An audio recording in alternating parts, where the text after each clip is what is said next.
Yes, good evening and welcome to Shanghai, city of skyscrapers and surprises. Welcome to our continuing coverage of the Women's World Cup here on ESPN. Group A is our focus tonight. Japan taking on England. Adrian Healy joined by Tony DeCicco, former US Women's National Team coach. Opening games for any nation are always dripping with pressure and expectation. Tony, tonight's matchup takes that scenario and turns the dial all the way up to 10. You're right, Adrian. I mean, after Germany's statement yesterday, 11 goals, defeating Argentina, when you have a weak team in the group and a great team in the group, guess what? The other two teams, in this case England and Japan, are playing for the second spot to come out of the group. Big game for Group A. We have an American official tonight, Carrie Seitz, all the way from San Mateo, California, and she is about to get this game underway. It's the Nadeshiko of Japan, wearing blue against the three Lionesses of England. A clash of culture, of style, and of island nations, and it's a meeting that's happened infrequently in the history of world soccer. The men have met just twice, both in friendly games. For the women, this is the first ever meeting between the two nations, and it's one that could go a long way to determining the outcome of Group A. What a game for the first meeting of these two countries. I mean, England is going to want to put Japan under pressure, not let them get into their possession game. And Japan is going to look to be very organized defensively, look to counter, and look to keep the ball. You're looking at English goalkeeper Rachel Brown. England coached by Hope Powell. And we'll have a look at the Japanese lineup first for you. Japan wearing blue. And they're going to be in a 4-4-2 formation. In goal is Miho Fukumoto. Carney making a break in. Not a bad service from her, was it? And a corner kick for England. And England's going to play for set pieces. They're going to be dangerous. Their height and power. They're going to bring up their center backs, White and Phillips, and they're going to dump this in the box. Karen Carney. A right-footed delivery, looking near post, and meeting it was Farah Williams. She wanted another corner, but it's not going to go her way.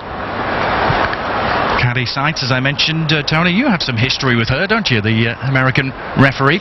Well, Carrie Seitz, veteran of the WWC, actually sent me off once at Soldier Field playing USA versus Germany. And my memory of that is as I was being escorted off the field, my 12-year-old son, Alex, was on the bench kind of wondering where they were taking his dad.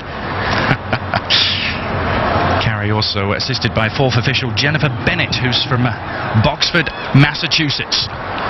Let's have a look at the English starting lineup. I've already told you about Rachel Brown in goal, but it's going to be a 4-3-3 alignment, Tony. They're going for pace on the flanks tonight. Yankee, Carney, and Aluko up top have blinding speed. They're going to try to use that speed to break down the cohesiveness of the Japan defense. But a slip at the back could cause problems. Rachel Brown was alive to the danger. It was Casey Stoney who lost her footing. You saw the conditions earlier on in the US Korea game. Not much drier in Shanghai, it must be said.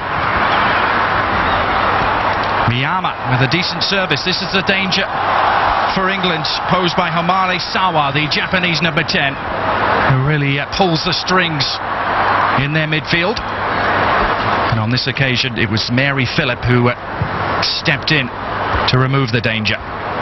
Two great players at the attacking midfield spot, Kelly Smith for England, and Homare Sawa for Japan. This is Sawa combining with Arakawa. Well, she got there. Didn't get much on the shot. But Arakawa, you can't miss her, can you? Eriko Arakawa, she's 27 years old. Here's Sawa getting the ball to Arakawa. She gets a half touch to it, but with that almost puts it in the side netting. Well, the gauntlet was laid down in this group yesterday by Argentina and Germany, and it was the Germans who laid it down, Tony. 11-0.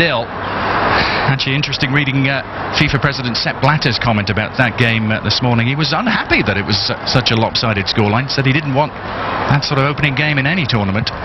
Well, I agree with him. You don't want that opening game, but, you know, from Germany's standpoint, they were incredibly entertaining. They made a statement. We're defending champions. We're here to keep our title. So it would appear that Japan and England are playing for the right to accompany Germany out of the group. Of course, that could change, but certainly the early scenario suggests that's the case. This is Yukari Kinga for Japan. Again, good defensive work by Farah Williams, just blanketing in front of her defensive back four. And now Alex Scott, the right back who plays for Arsenal, as so many of this English squad do. England has an exciting team. They have speed, they have Kelly Smith, they're organized in the back with White. They've got a veteran Everton keeper, and I think it's great for England to be taking this next step in their game. Now, having said that, you can see how strong Japan is. Now, this is Aluko, full of pace, full of cunning. Needs support to lay it off, and in fact the support runs had gone ahead of the ball, but England maintained possession. Karen Carney has been known as a super sub for most of her England career, has come off the bench to score some very big goals. Alex Scott's service is a menacing one. Aluko, though, forced away from goal.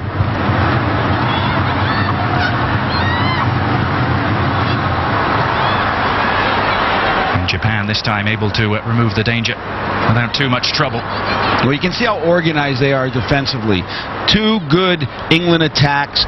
Japan bent, controlled themselves, didn't let them get behind the Japanese defense, and eventually cleared the danger. Well, for those of you who weren't able to get up at 4 o'clock this morning, you missed a real thriller to open up Group B. I know, Tony, you were digging your knuckles in very hard at one stage in this game, but 2-2 it finished. Given the fact that the US were down 2-1 at one stage, would you have taken a point? Well, I think the U.S. has to look at, we came back late in the game and earned the draw, and that's very, very important. But it may be a statement that the Asian teams, you're playing in Asia, we're going to be tough. We may see the same thing from Japan. Certainly a great game. Both teams made a great adjustments, some excellent goals scored, and that group is wide open. Yes, and the Koreans justifying their tag as the dark horses of the tournament, perhaps. Well, right now, Sweden and Nigeria are being played, and that's a big, big game based on that earlier result. That's Japanese coach Hiroshi Ohashi, who's been in charge since November of 2004.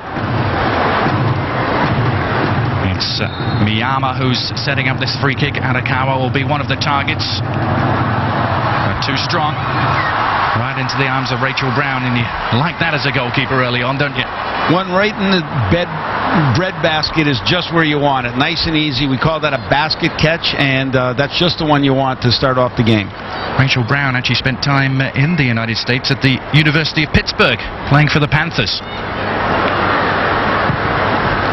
Played in an FA Cup final in England at the tender age of 15, if you can believe that.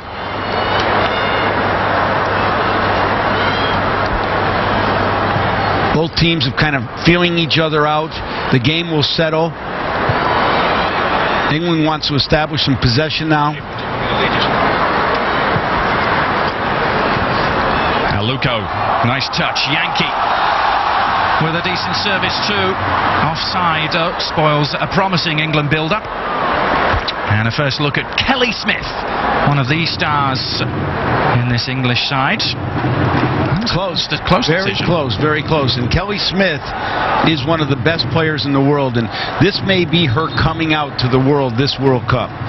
She played in the WWC for the Philadelphia Charge, and of course her counterpart, number 10, Sawa, played for the Atlanta Beat, so they know each other well.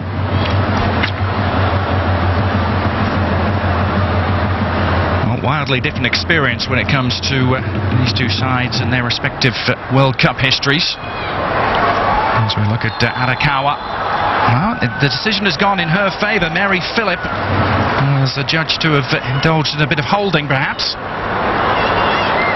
Looks like they both shared the honours of holding each other.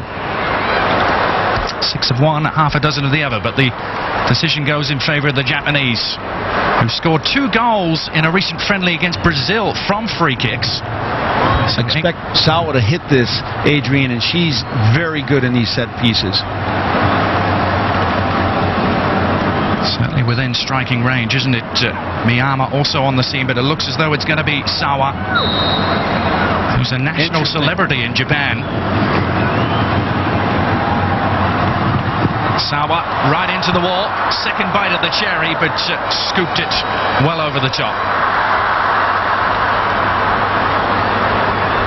Interesting offensive tactic there by Japan. I saw players kneeling in front of the wall, making sure that, I assume, the English can encroach on the 10-yard restriction.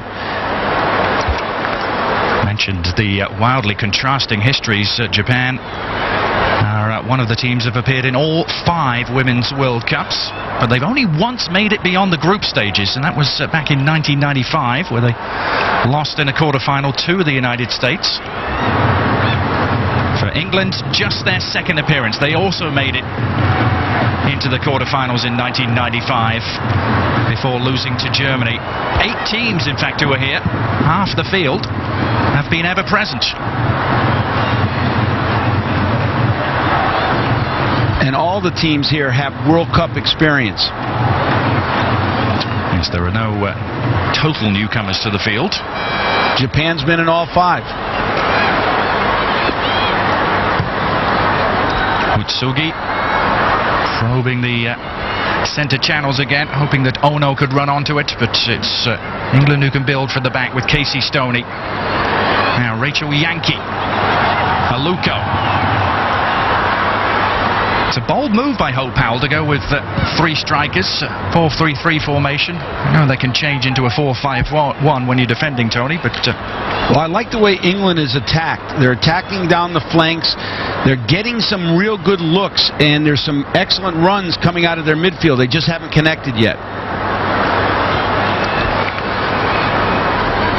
It will be interesting to watch how the playing surface develops, because, as I mentioned, very wet here. A game on this pitch yesterday as Aluko steals the ball away. This is Kelly Smith for England.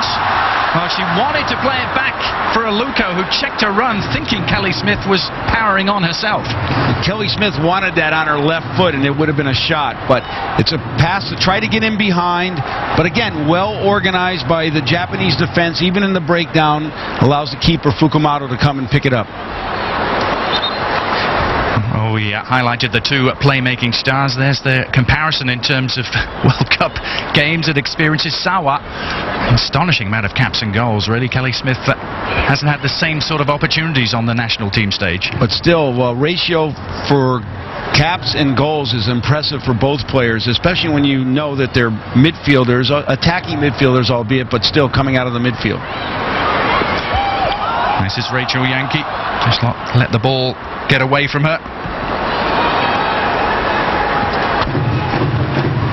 And Kelly Smith was offered a scholarship at Seton Hall when she was just 13. She had to wait 4 years to take up that scholarship. Good move by that coach. I coached against her with the U.S. in 1997 when she was 17, and I knew then she was special. Arakawa, a little flick on. What do you make of the early tactics here, Tony? The early balance of play? Not much to choose between the sides. Not much. It's where Japan is strong and where they're weak. They're very strong defensively. They're very strong in possession, and they've run out of ideas in the final third.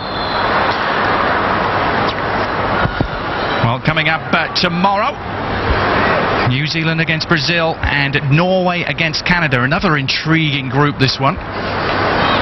Great matchup, Norway versus Canada. Of course, Evan Pellerud was the coach of Norway, had the great 95 Norway team, and now he's coaching Canada.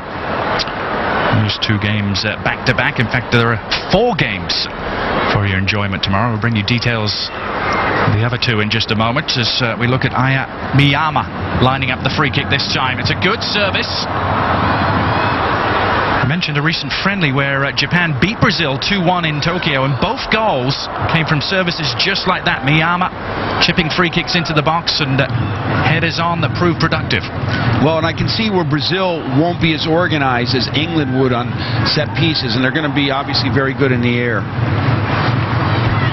But that's still a very impressive result for Japan. Now Rachel Yankee with pace to burn. Aluko is isolated here for a moment.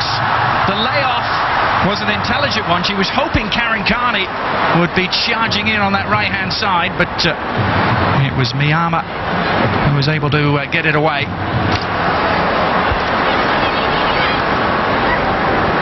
With the speed that England has, they have a devastating counterattack. Now Kelly Smith going to work inside the area. Smith's shot! Well, she dragged it just wide of the near post after good approach work. But this is Kelly Smith. She beats one player, she holds off another player, and she gets her lethal left foot on the ball just wide this time.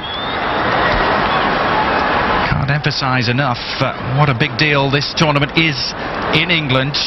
It's being covered on terrestrial television in Britain, BBC 2, covering all of England's games live. First time at a World Cup for 12 years. The England women's side, the three Lionesses. And some would say they did well just to get here, Tony. They knocked France out in European qualifying, and France are the only top 10 ranked side not to make it. Here's England on the move again, just ahead of Yankee and Aluko. Let's have a look at that qualifying picture. They outscored their opponents 29-2. Very impressive, and they kind of paid back France because France eliminated them the previous World Cup.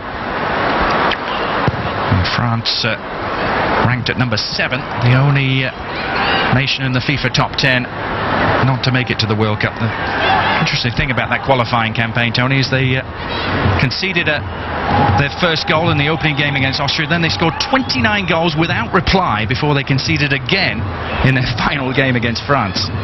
And as we said, shared the goal-scoring duties around 12 different goal scorers, so not totally reliant on the likes of Smith and Yankee and Aluko. Now, Heather Mitz has said that the U.S. last year was most impressed with the England team, any team they played. Now, that may have changed today, but leading up to today. This is Kinga driving on for Japan. Sawa outside, room for the cross for Kinga. She's picked her spot. Arakawa, as always, was the target, but England on the counter. Kelly Smith turning defence into attack. She's having to do it by herself at the moment. Now she releases Aluko. Aluko going for goal, but a fairly tame effort in the end from the Chelsea woman. How about Kelly Smith? Directing traffic, telling their players where to run, and at the same time beating a player or two in the midfield. She is a special player, and she's going to be fun to watch in this game. Aluko, who was actually born in Lagos, Nigeria, but scored some big goals in the last couple of years. The winning goal in the 2005 Cup final, and 2 goals in the Premier League final. Was playing for Charlton. When that team got disbanded at the end of this past season, she moved across London to play for Chelsea. 12 teams in the English Women's Premier League. And this is Aluko again, taking on Iwashimizu. Has to check back.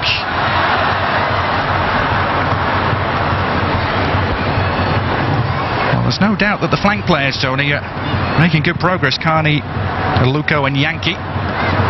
But I also have to be impressed with the Japanese defenders, one-on-one with Aluko, stood her up, made her make a pass, and the other teammates, Japanese teammates, cleaned it up and took it upfield. There's Hope Powell, the English coach. You ran into her as a player, didn't you, Tony? Yes, she was a very, very good player for England. Now she's taken over the reins. She's done a great job of bringing this English team along, and now you can see how exciting they are as a team with personalities all over the field. Offside. Japan employing that high defensive line to good effect. Have already trapped England on 2 or 3 occasions. It's matching up to be the English flair and attack against the organization of the Japanese defense. Who's going to blink first? Here in Shanghai, I'm Adrian Healy. I have a man who's won this tournament before in 1999 alongside me, Tony DeCicco. Hope you're enjoying this with us. Certainly an up-tempo start to this Group A encounter, which could be so important in the big picture. Yankee didn't quite have the angles worked out, just ahead of Karen Carney. England needs to hold the ball a little longer when they get into the final third. They don't need to make that play that's only half on. They need to find Kelly Smith in there and let her do her magic. Let her be the playmaker. She'll find somebody in behind the defense. Well, England will be hoping for a repeat of their only previous opening game in World Cup history. That came in 1995, where they beat Canada by 3-2. Japan won their opener in 2003, 6-0 against Argentina. But interestingly, Tony, of all the teams who've played in every World Cup, Japan have scored the fewest goals, just 10 in 13 games. They seem to, when they get to the World Cup, again, they don't have that great imagination or the personalities other than Sawa up top. Almost stealing the ball there was Sawa. It needed quick thinking from Katie Chapman. Now Alex Scott. Very versatile, the English right back. Alex Scott wearing number 2. Can play at the back, in midfield, or occasionally as an emergency striker. Another player with pace. Faye White, the English captain, trying to stretch the Japanese defence. Just to recap again, after the USA's 2-2 draw against Korea, this is what they face down the road. Friday against Sweden now becomes pivotal, Tony. Oh, it's a crucial game, and they can't panic. They knew they were in a difficult group. They got a draw against a difficult North Korea team. They have to face now Sweden. The biggest implication, Adrian, is they're not going to be able to rest players against Nigeria. Kelly Smith again trying to slide that ball in behind the back line, which again was very high, but Karen Carney couldn't catch up. We've seen that on 3 or 4 occasions already. This is Sakai. Kinga. Arakawa has come back deep to get involved in the build-up and loses her footing in the process. 17 goals in 51 internationals for Arakawa. I think she tripped over that green spot there on the field. Well, certainly the field is cutting up. Interestingly, the teams didn't practice before the opening game on the pitch because they were concerned about this happening. Probably a wise choice by FIFA. Ooh. Sawa was caught there, a crunching challenge from Katie Chapman. That's her role, really, as a midfield enforcer, but she went a little bit overboard, and it's the first booking of this game. Katie Chapman, the Arsenal enforcer. Here she comes in from behind, a little bit out of control. Kerry Seitz, I think, makes the right decision. This has been a very good game thus far. Let's keep the game clean. Let's stop that sort of tackle. Kerry Seitz refereeing her 3rd World Cup. She also was in the last Olympics. It took charge of the 3rd place game between Germany and Sweden. Miyama weighing up her options. Look for the little flick on. Oh, it went all the way through. That could so often be deadly. There was an infringement in any case. How many times do you see it, though, Tony? Those sort of free kicks with plenty of curve on them, no touch on the ball, and it ends up in the back of the net. That's why I like in-swingers. You know, they were a little bit too central for that, but those wide in-swingers, because the goalkeeper's looking for that head flick, and all of a sudden nobody touches it, and it ends up in the side netting. We talked about Japan's World Cup history, 5th consecutive appearance, but they've not been past the quarterfinals. And the current FIFA ranking is 10th, but look at that World Cup record, Tony, just 2 wins. We have the 10th and 12th place team here, so it's a pretty even battle, and it's the way it's shaping up. England needs to get some of the set pieces that Japan is earning. Japan's nickname is the Nadeshiko, which roughly translated means wild pink carnation. It symbolizes the ideal woman in Japan. A pink carnation.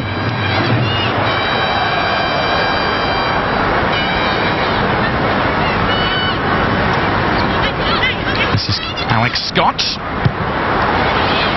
Farah Williams hooking it on. Bouncing ball for Karen Carney to deal with, but retrieved from the back again. Are they trying to force the issue a little bit too much? Way too impatient. Get the ball there, keep it, you'll earn some fouls. They're going to be very dangerous on their free kicks, but now they're trying shots from way out of range. Be a little bit more patient and possess the ball in the final third. Good things will happen. Japan playing on their home continent, Tony, Asia. And should we read too much into that? We've seen on the men's side what an advantage it can be in the World Cup to play on your own continent, particularly in Asia in 2002. Is it an advantage for Japan? Well, I think it is, and based on this morning's result, and based on what we've seen in the men's World Cup with the Asian teams and the success that South Korea and Japan had in 2002, yes, I think the Asian teams are going to play more successful here in China. Sawa helping it on. And then let it go. This is threatening for Japan. And in the end, it was a little scoop shot, wasn't it, from Miyama? Here's the shot, just doesn't hit it the way she wants. I don't think she was trying to chip it. I think she was trying to power the shot, just doesn't get it all. But a great little creative setup, and that's what Japan needs more of. Little dummy run to free up for that shot. Well, Japan may be playing on their home continent, but they won't be particularly encouraged by their record against European opposition. They've played 6 and lost 6 in previous World Cup history. I think most of that is because they don't match up that well physically. Utsugi's ball is a good one. Oh, it was wide open. Miyama. And Ono was there, and I tell you, Shinobu Ono had space to work with. Well, she almost got on the end of that, and she should have got on the end of that. And again, this is where Japan needs a little bit more quality. We've seen the quality in their defense. They need a little bit more quality in their attacking finishing. We can't emphasize enough just how pivotal this game could prove to be in the Group A picture, given Germany's 11-0 walloping of Argentina. And you wonder whether it's an advantage to play Germany or Argentina next. England have Germany. Well, depending on how if this game ends in a draw. This is Yankee. Good service. Kelly Smith is there, but good defensive work again by Sakai and Isozaki. They haven't missed a beat so far. As I was saying, Adrian, if this game ends in a draw, this is a great opportunity. But again, well defended by the Japanese. That was a good run by Kelly Smith, absorbed by the Japanese defense. Now Rachel Yankee to deliver the corner. Faye White and Mary Phillip have come forward. And in fact, it was Faye White who actually hooked her left leg at it, but didn't make any real connection. Now, if I'm England, I'm having Yankee taken from the other side, so they're in-swingers, and I'm having Carney taken from this side, so they're in-swingers. Stoney seeking out Smith, who has 2 to contend with. Does well to maintain any sort of possession. Eventually runs out of space in which to operate. Now Sawa can act as the release valve for Japan. Let me finish that thought I started about 15 minutes ago. If this game ends in a draw, I think the advantage goes to England because they're going to play the weakest team last in group play. And in Argentina, they'll know what they need to do as far as goal difference and whatever, and they'll go after Argentina. Yeah, psychologically, do you think there's perhaps a disadvantage of Japan playing a wounded animal in Argentina next. Argentina just got spanked for 11. They're not going to want that to happen again. No, they're going to come out and try to... they've been embarrassed. Argentina's a proud soccer country. This is promising for England. It's Williams settling on the ball. Again, a good snap tackle.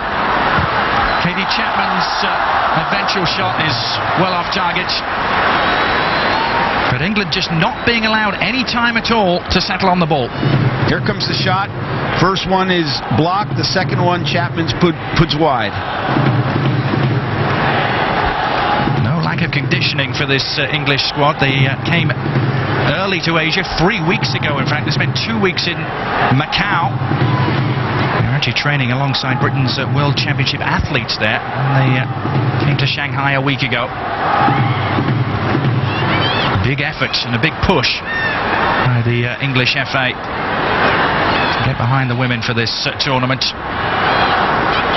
And they should. I think the FA, to be honest with you, has been slow to really support women's soccer. I think they've been politically correct. But it's time, with this quality of team that they have, to really go out and support them, give them the programming they need, in fact, create a professional league for them. It should be mentioned that even though England has a 12-team Premier League, it is actually a part-time league. None of these players actually earn a living from playing. Most of them have to have other jobs.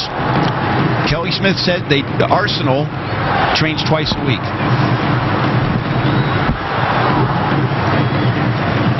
Half an hour in here in Shanghai at the Hankow Football Stadium. The stadium that will host the final, and it's Japan threatening, but the move breaks down. Farrah Williams able to pick out Luko. Again, the long ball is what they're looking for. And once again, that seems to be playing into Japanese strengths. Well, she's got all this space, all this time. Keep the ball, look for a little combination. England needs to get behind the defense and not just make play balls that are speculative and hope that the Japanese make mistakes back there. They'll make mistakes, but you can see they're not going to make many. Well, the English were here back in January for the China Cup, and they had a couple of good results. More on that in a minute, because Farrah Williams, well, they're not listening to you, Tony. Right now, if I'm coaching, I'm like scratching my head. I'm getting gray. I mean, there's all these great things happening, and England is taking 30-yard bombs. Well, she is known for having an explosive shot, number 8, Farrah Williams, but it'll take a lot to beat Fukumoto from that sort of distance. As I was saying, England were here in January. They drew 0-0 with Germany in that China Cup and 1-1 with the United States, and they haven't had many good results against those two nations over the years. Still a good result for England in that Four Nations Cup. That's a good competition. Tying the U.S. was, I think, a great result for them. Yeah, they had lost the 4 previous meetings against the US. They'd lost the 11 previous meetings against Germany for that competition back in January. Perhaps much of the reason for their current world ranking, their highest ever at number 12. Phillip just shielding that one out of play. Nothing that Arakawa could do to get around Mary Phillip, who made her debut back in 1996 alongside English coach Hope Powell. She was actually part of the 95 squad as a raw teenager, but she didn't play a minute.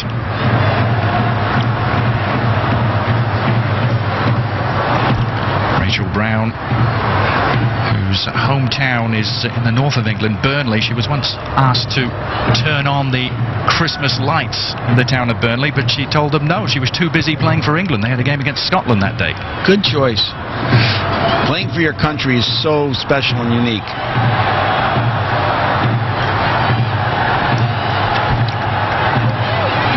Well, if the Japanese defense has been dominant, likewise, the English defense hasn't had too many shaky moments so far, Tony. No, they've been solid. I'm not sure it's because they're an incredibly organized defense or because of the lack of imagination that Japan has. Now, Karen Carney has switched flanks for now with Rachel Yankee, trying to feed Luko.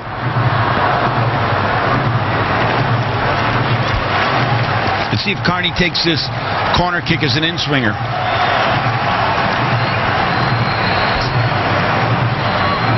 I think they have listened to you this time, Tony. There's going to be Carney to swing this in with the right foot.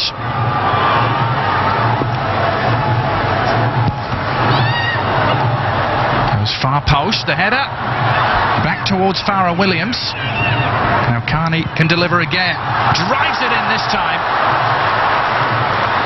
In the end, comfortable for Fukumoto, but Faye White was the nearest player to it for England.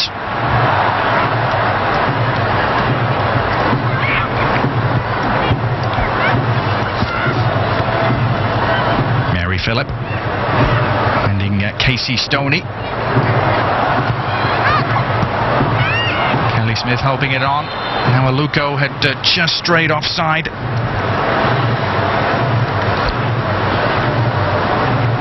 Here's the offside. You can see how organized. Take a look at the back four for Japan.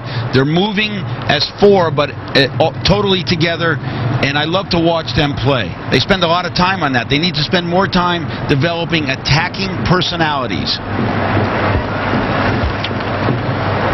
Well, Japan, during qualifying, had a bit of a rocky road to this competition. They finished 4th in the Asian Championships back in 2006 in Australia, having lost a career in a third-place game. They then needed a playoff against Mexico.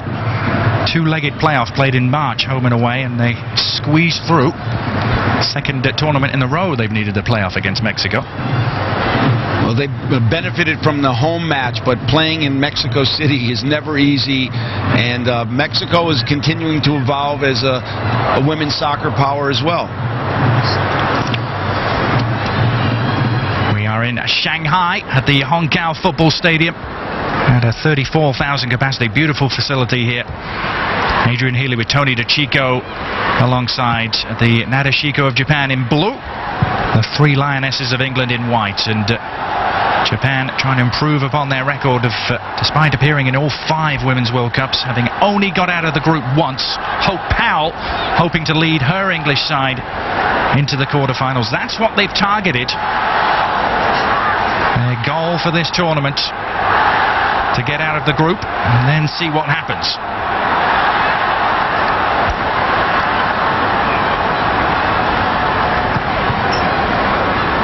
Now Aluko. Again, running into heavy congestion. The pieces are picked up by Kelly Smith. Little layoff for Carney.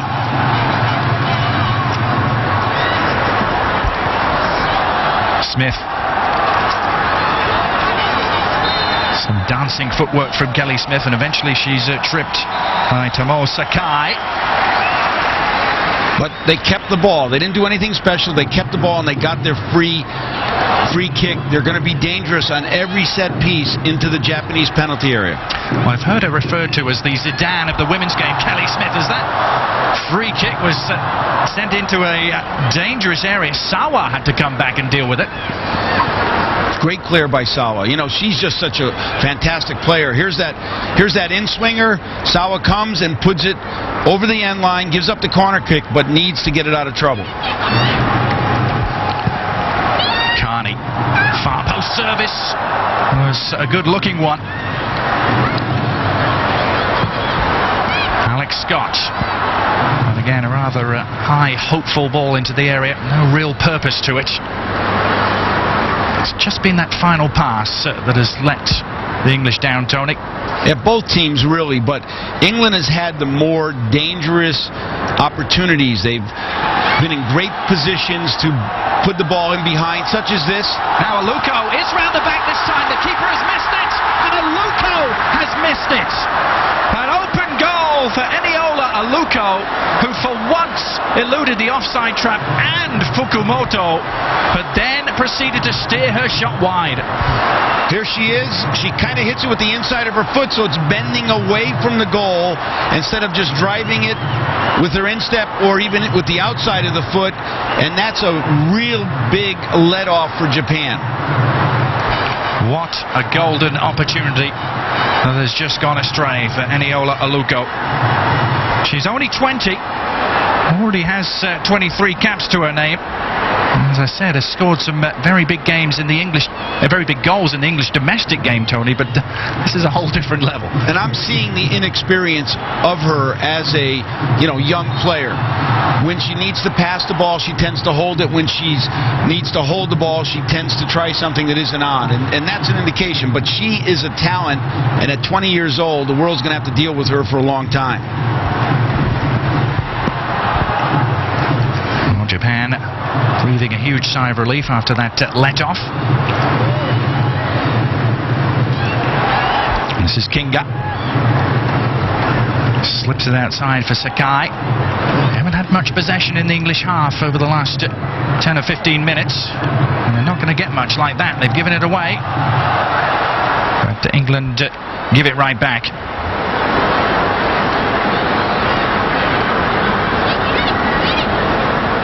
Utsugi now for the Japanese.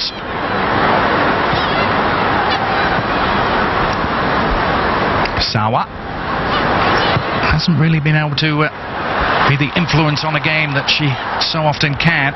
Omare Sawa.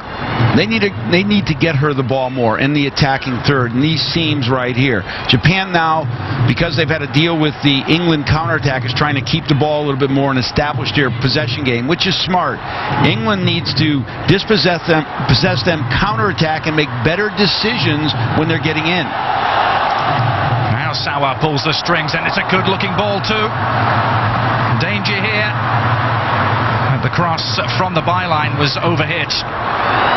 Another counterattacking opportunity. Better decisions, and they can get in behind Japan. Carney. Aluko did well to stay onside this time. Carney wanted it played back, but Aluko spreading the play instead. It looks like a good play by Aluko, but basically it isn't. She needs to keep the ball there. Kelly Smith is in a great position to get the ball. Now Faye White has her hands full with Arakawa. Eriko Arakawa, who plays for ENGvJPN here in Japan. Do you know much about the Japanese domestic game, Tony? Well, it's been a very solid league, and you can see by the quality of technical players they're putting out. What it doesn't do, and I think this is almost a cultural thing, it doesn't let the players create a personality where they're take-on artists and they make things happen and they take over the game. They're so team-oriented that it stymies the individual flair that some of these players, I think, can develop. We're seeing it in the Japanese men's game. We need to see it in the Japanese women's game. Well, if Arsenal are the powerhouse of the English women's domestic game, then ENGvJPN are certainly that in the Japanese domestic game. They have 7 of the starting 11 of these Japan Nadeshikos. Arsenal likewise have 7 players in the England starting 11. And Arsenal's coming off an unbelievable year where they won the quadruple. Domestic Cup, FA Cup, English League, and European Club Championship.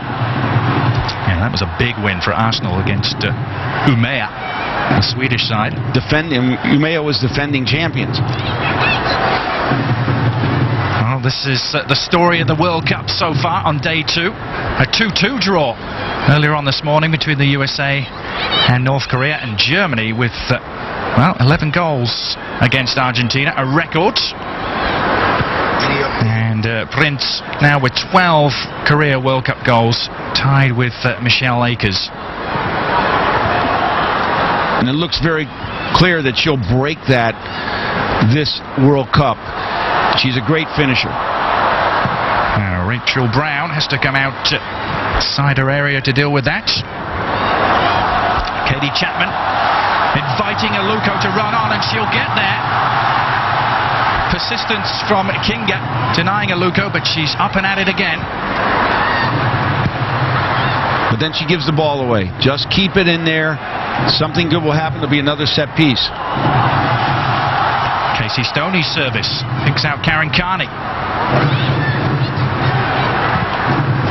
Stoney trying to split the defense, but overhit her pass. Not a bad idea. There was a good run there, but just overhit it.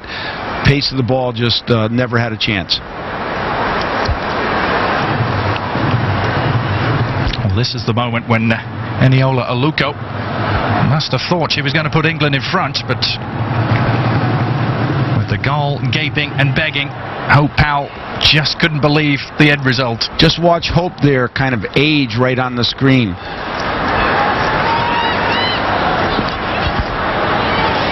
As this game goes on, Adrian, the tension is going to get bigger and bigger because each of these teams needs a result. And I'm not talking about a draw, a 3-point win, and then they take a clear lead as far as being the second team coming out with Germany. It's a ball fed down the line, which, oh no, we'll chase after. Actually, it's Arakawa, but losing out to Mary Phillip. Carney just took her eye off the ball, but she recovered. Asking too much of Kelly Smith, though. And I've heard that even though they're impressive qualifying 29 goals to against, I've heard that at times England struggles to score. This is when I would have Kelly Smith as a center forward. The decisions that Aluko has made as a center forward haven't been that good. She's dangerous. She's going to be a great player. Kelly Smith would make better decisions holding the ball as the highest player. Well, deep into the final minute of the first half. Do stay with us at half-time. Rob Stone and Heather Mitz will look back at the United States tie. Julie Foudy will also be with them, and they'll bring you up to date on the Nigeria-Sweden game too. But it's all over here. Aluko was the woman who had the golden opportunity in the first half, but it went astray. Sawa, not really much of an influence so far, and 0-0 after 45 minutes. Hope you're enjoying our coverage of this one. As I said, don't go anywhere. We'll have the full halftime analysis of this one in just a few moments. It'll be with Rob Stone, Heather Mitz, and Julie Foudy.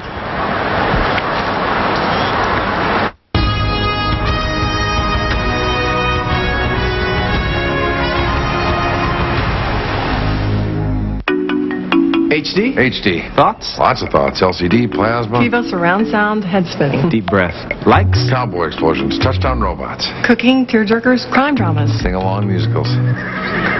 This system. Hi. Mechanically inclined? Emergency room inclined. We install. High five.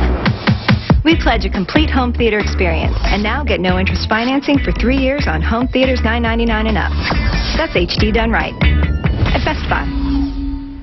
My boyfriend was beaten to death. I want to buy a gun. $1,000. Yeah, I'll take it. This is too easy. Somebody shot him with a 9mm automatic. Fear belongs to weaker people. Someone doing our job for us, saying, this is how it's done. Clear the way! You're a cop? You wish. Drop the gun! There's no going back. Jodie Foster, The Brave One. Rated R. Starts September 14th. Team meeting. Done some research. We realized we need to double your exposure. This way, when people look at your back, they'll be looking at your fronts. Slam that on the old head bone, la cabeza. I am talking about 360-degree FaceTime. Check me out.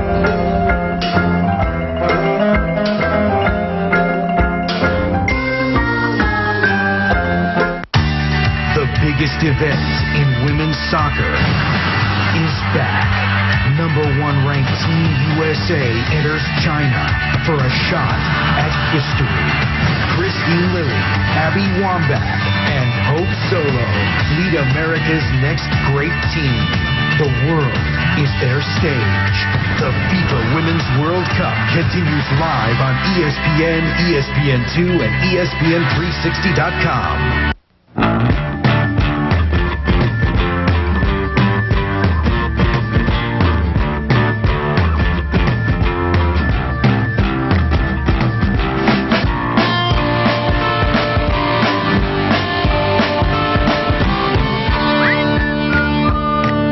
The value of the dollar just got better. Double cheeseburger from the dollar menu. Always $1.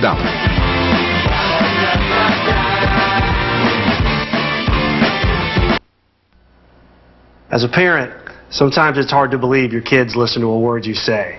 So when it comes to drugs and alcohol, it can be tempting to say nothing at all.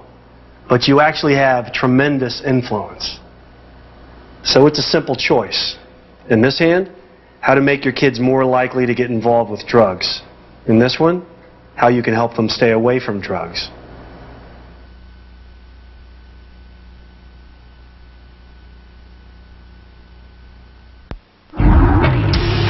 Welcome to the Sports Center Halftime Report, presented by Nike. Julie Foudy, Heather Mitz, Rob Stone back with you here at halftime. What's a World Cup without a shocker? But who expected this one? Early morning hours in Chengdu, North Korea tying the United States 2-2. The States up 1-0 here in the second half. Abby Wambach scored the goal.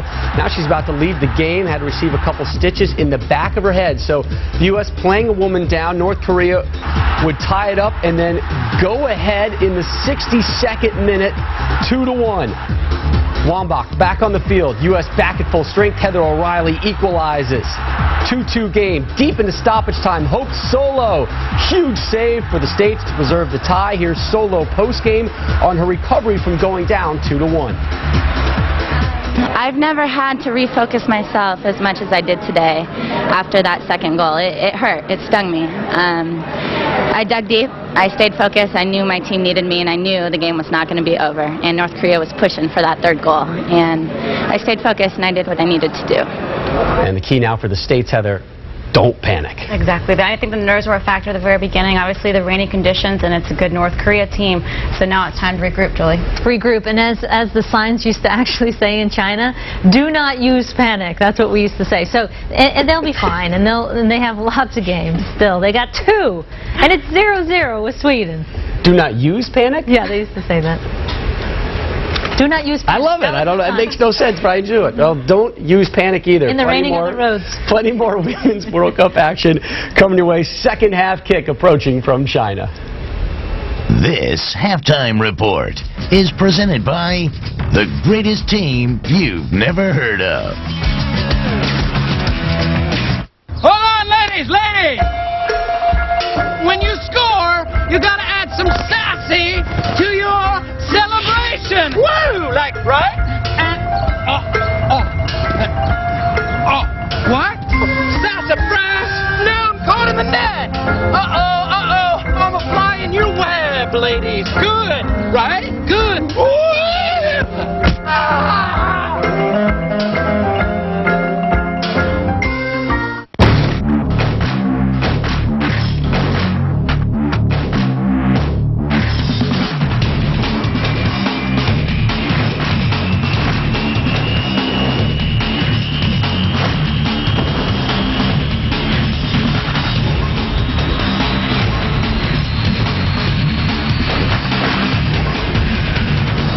The few, the proud, the Marines.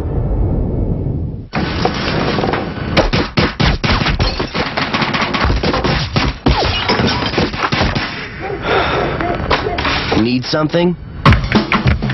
To find it locally, you need yellowpages.com. Nothing warms up a night like a cute little teddy.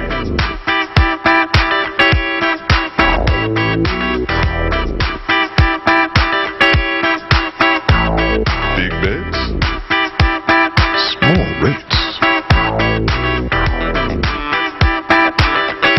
Travelodge, recreate, hibernate. More rewards, more often, more fun. Join Trip Rewards at Travelodge.com. Hey, thanks for stopping by. You know, I followed your character since the first episode. I'm a big fan. Big fan. Thank you. And listen, your storyline, it makes for incredible TV drama. Thing is, your drug use is very adult content. Too adult for the kids. So I'm gonna have to block you. Oh, man. Yeah. Well, have a good one. You're a nice lady.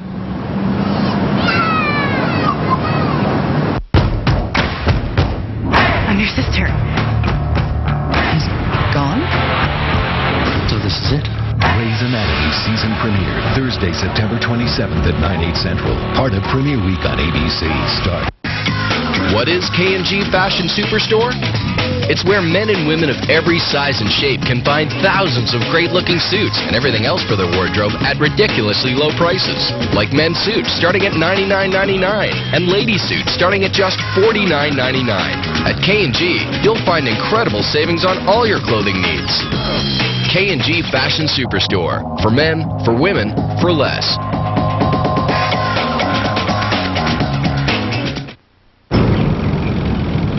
Not on the abdomen, Cameron. Hi. This is Matthews. I'm Steve, your Progressive Claims rep. All right. I inspected the damage on your car, and you're all set. Oh, thanks so much for coming by. My insurance agent recommended Progressive because you do this kind of stuff for free. I have 4 boys, so the smallest errands. No problem. Yeah, okay, thanks so much. Bye. Oh, to be quiet. With Progressive, saving hundreds is just the beginning. Contact a local independent agent to switch today. This halftime report is presented by the greatest team you've never heard of.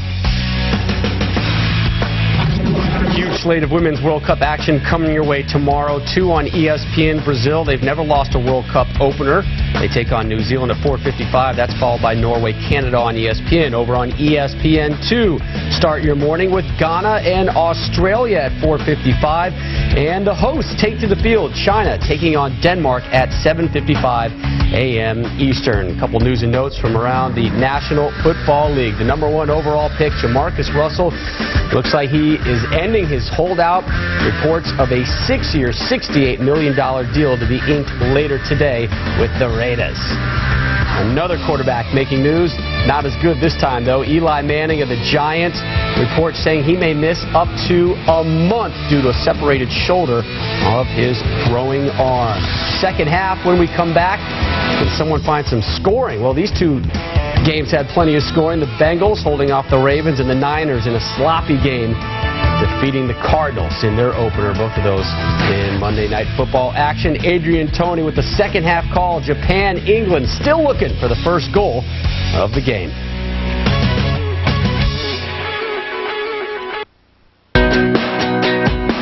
Two minutes left in the third quarter, I made a food run.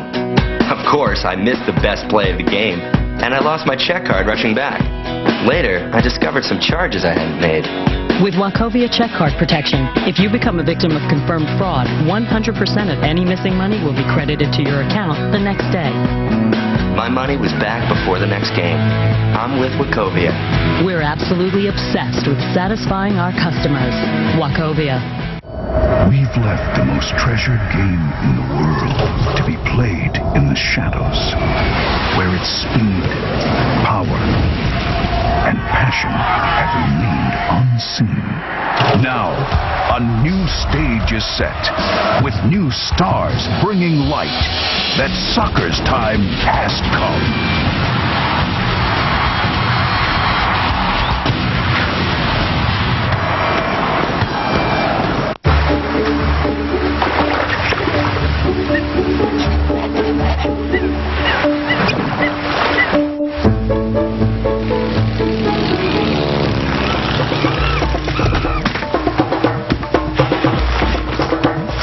Greg, this should get your business going. Thank you, Bob. Perfect. With dedicated account managers who understand what you need when you need it, we're there. CDW. HD? HD. Thoughts? Lots of thoughts. LCD, plasma. Vivo surround sound, head spinning. Deep breath. Likes? Cowboy explosions. Touchdown robots. Cooking, tearjerkers, crime dramas. Sing-along musicals. This system. Hi. Mechanically inclined? Emergency room inclined. We install. High five. We pledge a complete home theater experience. And now get no interest financing for 3 years on home theaters $9.99 and up. That's HD done right. At Best Buy. Go forget you even have a job. Go get out of cell range. Go to Bass Pro Shops for big savings on great gear for tailgating. Like portable mesh chairs for only $7.88, fleece throws for only $9.88, and save $40 on the Coleman Road Trip Pro Grill, now only $159.88. Plus, get new 06 Tracker boats priced below dealer cost. Bass Pro Shops. Your adventure starts here.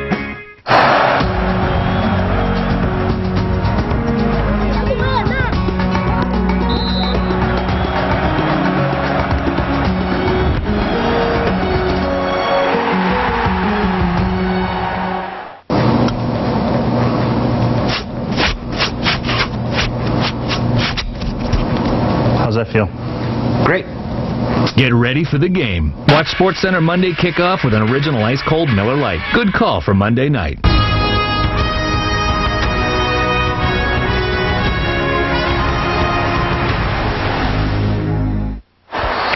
Welcome back to Shanghai at the Hongkao Football Stadium. Pandas to the fore here, but no goals to report between Japan and England in this pivotal Group A encounter. Adrian Healy and Tony DeCicco alongside me, and well, all eyes on that woman, Eniola Aluko. She had the golden opportunity in the first half, Tony. Fukumoto comes for the ball, doesn't claim it. Aluko's around her and just doesn't put it away. And that was the best opportunity in the first half. It was the one time, really, Aluko got behind the Japanese defense and stayed onside, but she couldn't finish.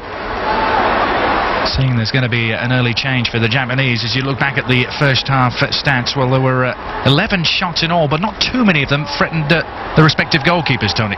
No, I mean, there was some very promising attacking play from both teams, but the quality broke down in front of each team's goalkeeper.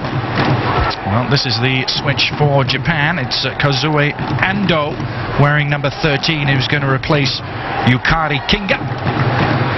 And in terms of the coaches, Tony, Hope Powell and Hiroshi Ohashi, what do you think they were saying to their players at halftime? What sort of changes in approach do you think they might have talked about? Well, I'm not sure what they would have talked about, but I'll tell you what I would have talked about. With England, more patience in the final third.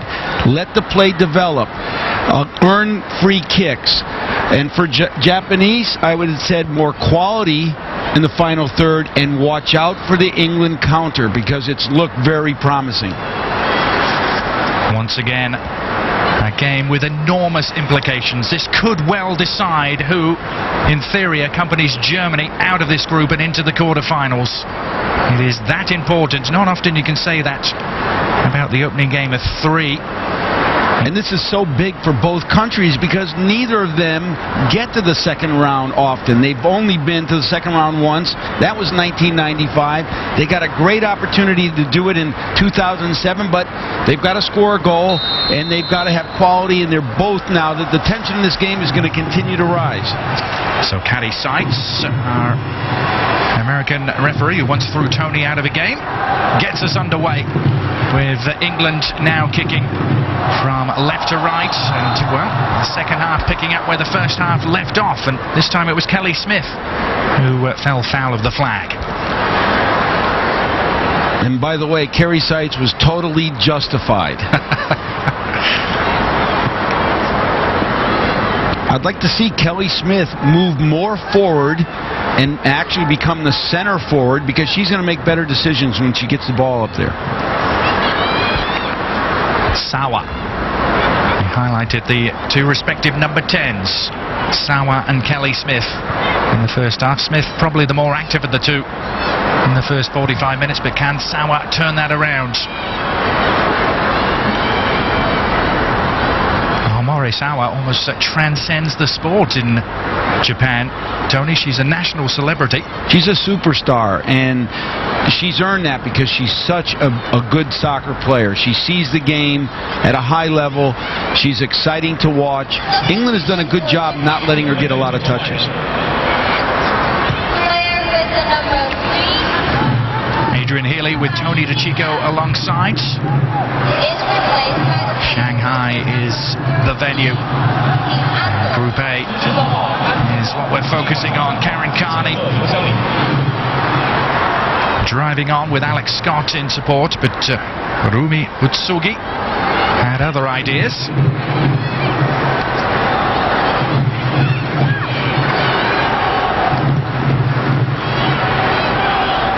Scott settling on the ball. Little outside of the foot pass is a good one. Promising for England. The shot from Farah Williams was beaten away by Fukumoto. Excellent build-up, good run, good shot, excellent save.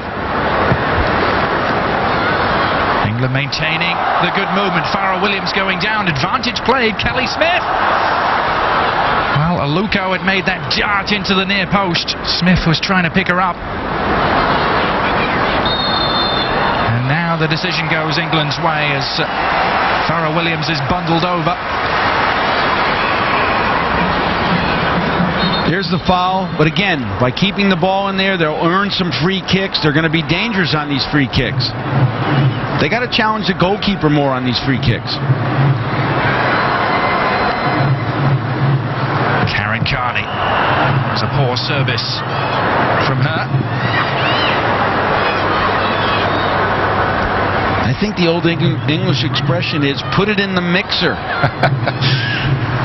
Yes, that normally tends to work, doesn't it?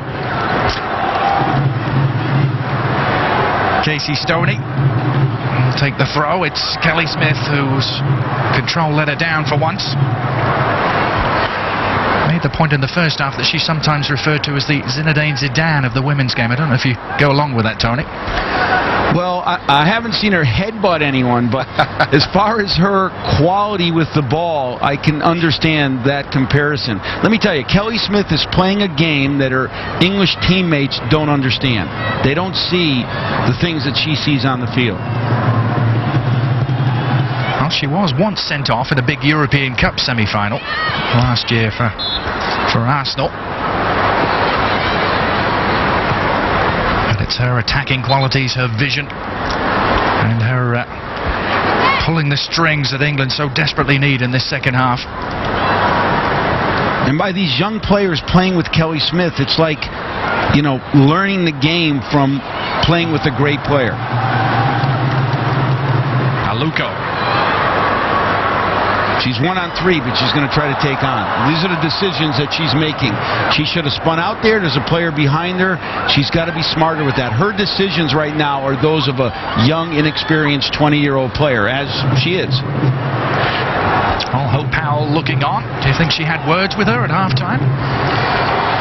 Well, I'm not sure, but you got to keep building her confidence up. She has the ability to score a goal and win this game.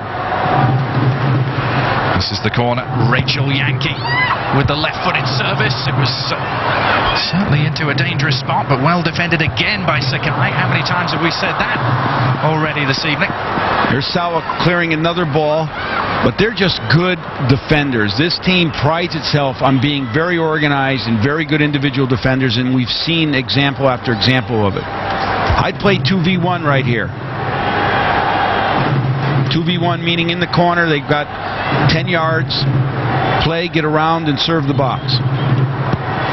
Carney, too much loft on that, and gave Fukumoto time to get into position.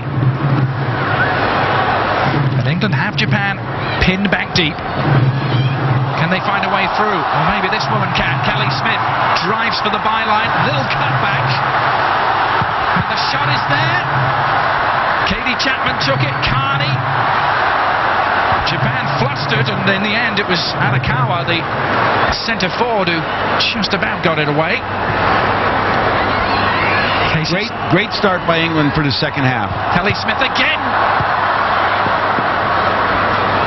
Well, they've reached the byline on several different occasions already in the second half, but every time they pull that cross back, it's a blue shirt to meet it. Well, it's still a very, very positive start for England. They've had some opportunities here.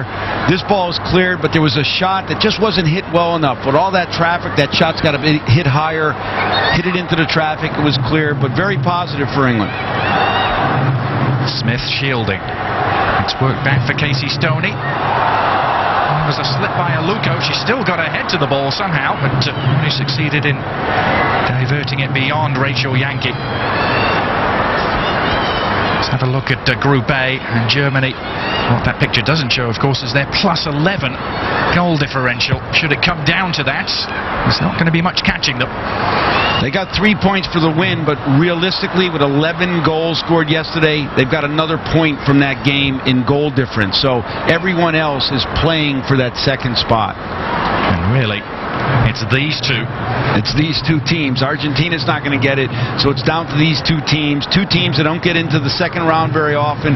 Be great for their respective soccer countries and for their women's national team development. And we're going to see them leave everything on the field to get there. The first ever meeting between Japan and England in a women's international. Adrian, I'm not disappointed. This is Good soccer, interesting soccer, and a lot of tension as we see it develop here as this game gets into the second half.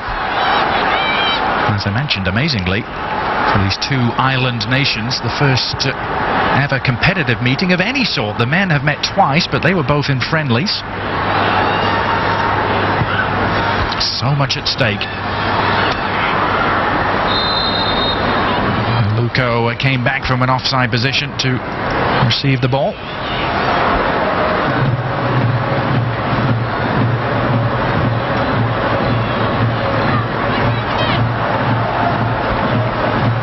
Japan haven't really managed to string much together as an attacking force so far in this second half, but they've again repelled the English advances. The other big story today, in case you're a little late getting up, you missed a bit of a thriller, has to be said. United States 1 up and then 2-1 down. Came back to get a 2-2 draw. It was a thriller. It was a very exciting game. There was attacking from both teams for the entire game, and you know, North Korea has to be very happy getting a point from the #1 team in the world. Now Japan have strung a few passes together. This is Ando, the half-time substitute, serving it across. Utsugi helping it on. Was a decision against Katie Chapman. Kelly Smith didn't particularly like it. I think we're going to see here that Chapman muscles Sawa off the ball. Sawa sells it to referee cites that it was a foul, and now they've got a dangerous free kick in the final third of England. Amore Sawa, who played in the WWC with the Atlanta Beat, also played for the Colorado Rush, and she is just so important for this Japanese side, Tony. She's their pivotal player. She's what makes their team special. If something's going to happen positive on the attacking side, she's going to be involved with it. Here's the free kick. Oh, it took a deflection, and it went in. Miyama was the player who hit it, and she's given Japan a golden goal here against England.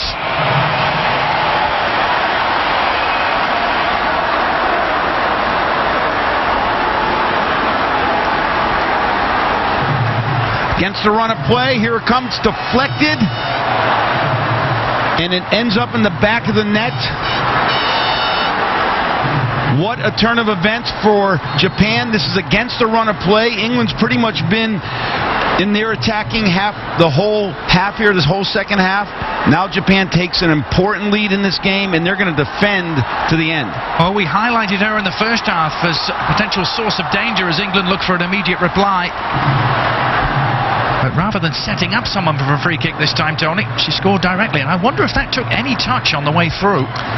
It looked like, I couldn't tell if it hit an English defender. Oh. Kelly Smith with a blast. Well, England stung into retaliatory mode immediately. But Miyama's free kick seemed to get through the wall. Sasaki calming things down at the back for Japan, who've scored with really their first shot in anger in this second half. Good response by England, but they're going to have their work cut out. They have not got balls through to the goalkeeper. They're either blocked or they're intercepted. They need to get some balls past the defenders, make the goalkeeper make some saves. And a real test now of English nerve. Goal down from the world's biggest stage. A new experience for all of these players. And that's a ball around the back for Arakawa to try and latch onto. Faye White, the English captain, not allowing that to happen. Here's that foul by Arakawa. Obviously, both teams both players just fighting for the ball. Goes against the attacking player. And Faye White missed all of last season with a cruciate ligament injury. She's actually loaned to the Ottawa Fury in Canada back in June and July to regain her fitness for this tournament.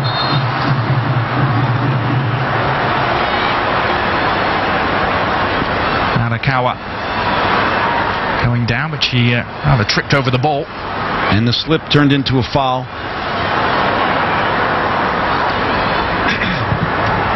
Katie Chapman, again though too long.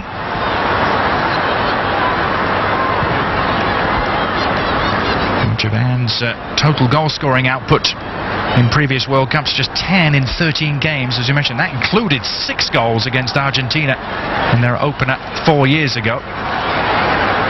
So goals somewhat a rare commodity for the Nadeshiko, but they have one that could be oh so precious here early in the second half from Aya Miyama.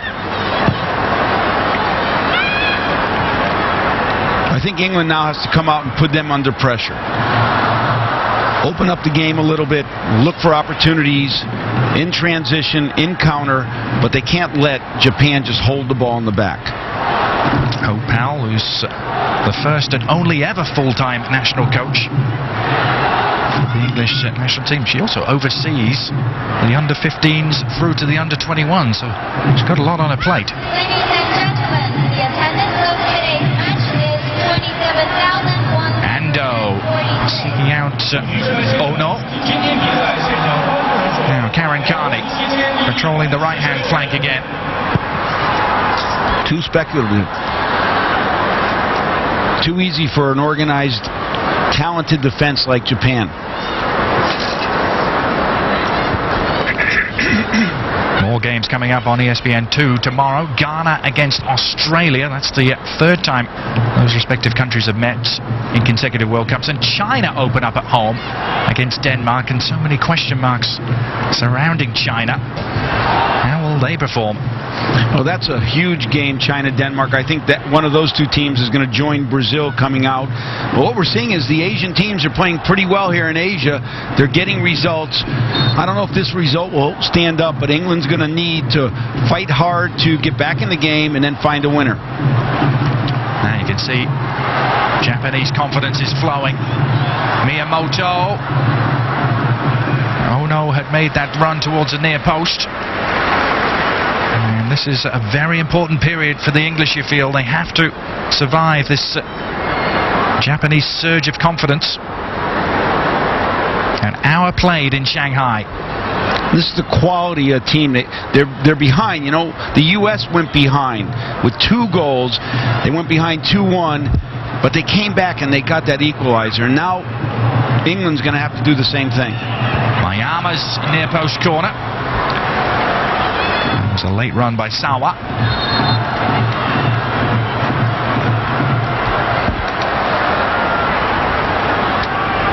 England with more defending on their plate. Casey Stoney, concerned look on her face. Japan's in no rush. They'd like to pick up the ball on the other side of the stadium. To the goal scorer, Miyama. Oh, she's tricked her way around the fullback. Met by Faye White, but England have brought everyone back to deal with the threat. Luko picking this up deep. She hits the long ball this time, but as you watch this, there is another game in progress. That is in the USA's group, where Sweden have taken the lead against Nigeria. Svensson with the goal. Goal had arrived at the same time as Miyama's in this game. That's a big...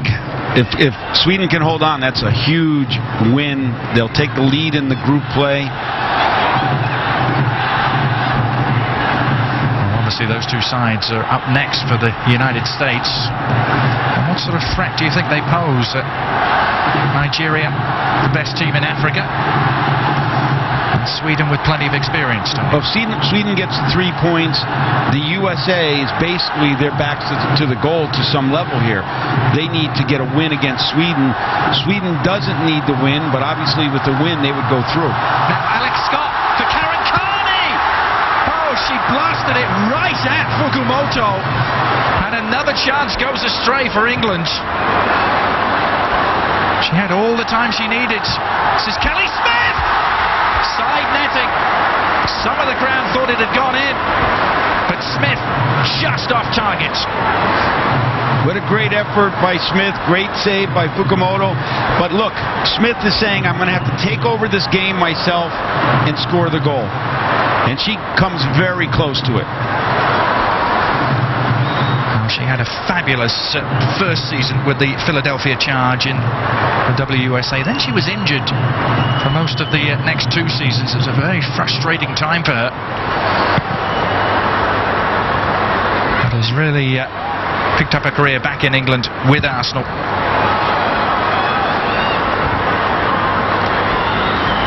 I think April Heinrichs once said that Kelly Smith was the one player she wished she could select for the US national team. I think a lot of national team coaches felt that way. Here she is again, released by Carney, serves it back. Aluko's shot was again rather hurried. England making good progress into the Japanese penalty area. But then they're drawing blanks at the moment.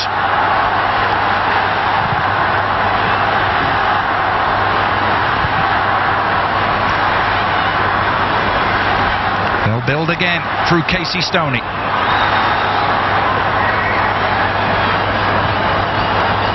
Japanese will sit. They'll look for their counter opportunities. The England front line has got to provide a little bit more quality in their finishing. Smith again. But Utsugi read her intentions. Farrah Williams with an important foot in to break that up. Now Rachel Yankee.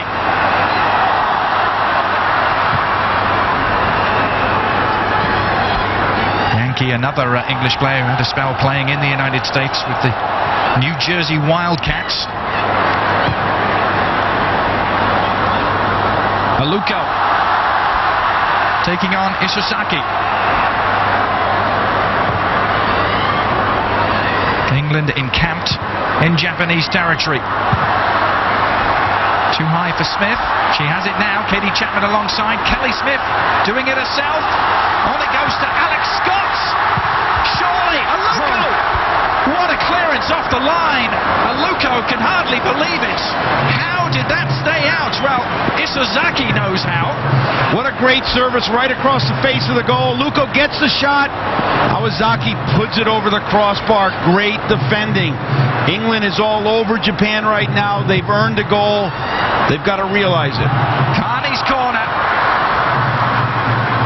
And the header over the top from Katie Chapman. The Japanese defense bending but not breaking. And Captain Hiromi Isozaki leading by example there. She's really the cornerstone of this Japanese defense.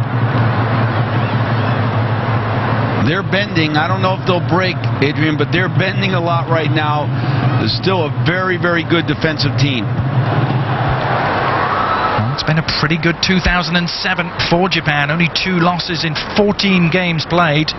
One of them to the United States in San Jose in July. And that 2-1 away loss in Mexico in the playoff second leg, but they went through. When they play the United States, it's like they're playing their older sister. They just don't have any confidence they can beat them. You can see how good of a team they are, especially on the defensive side. Stoney, Aluko's touch was not quite heavy enough.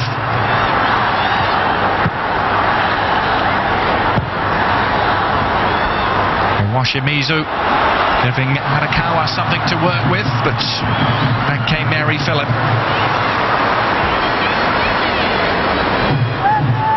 Faye White, actually an MBE in England, just awarded this past January.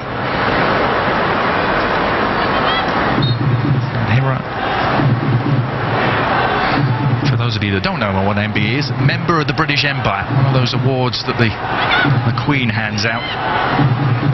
Well, I didn't know, but I didn't want to let on that I didn't know, but now that's quite an award. Here's the shots. Rachel Brown had her positioning just right.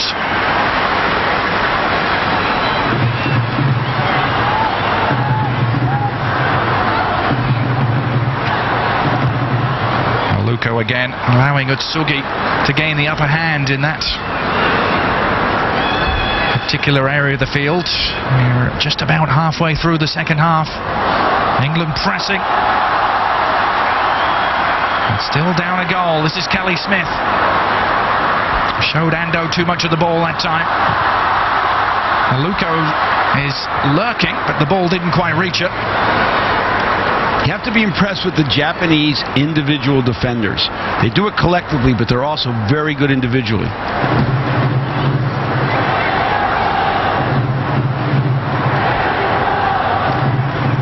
This is Karen Carney. Oh, there's a chance, and it's headed wide. Surely it was easier to score for Rachel Yankee. Hope Powell with a rueful shake of the head, but chances are coming and going.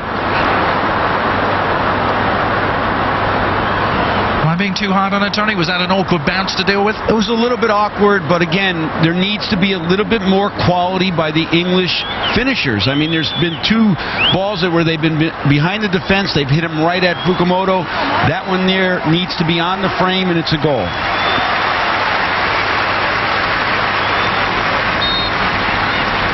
Rachel Yankee and Karen Carney, the two flank players, have both had gilt-edged opportunities in this second half.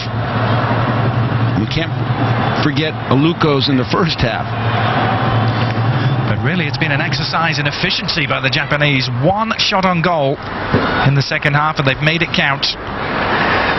How often are set pieces such a vital component of any game and the eventual outcome?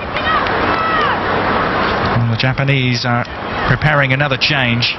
It's Ayumi Hara, who is a midfield operator, who's getting set to check in.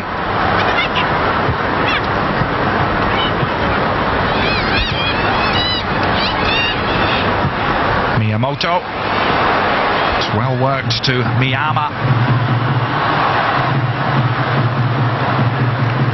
Mary Phillips stepping in.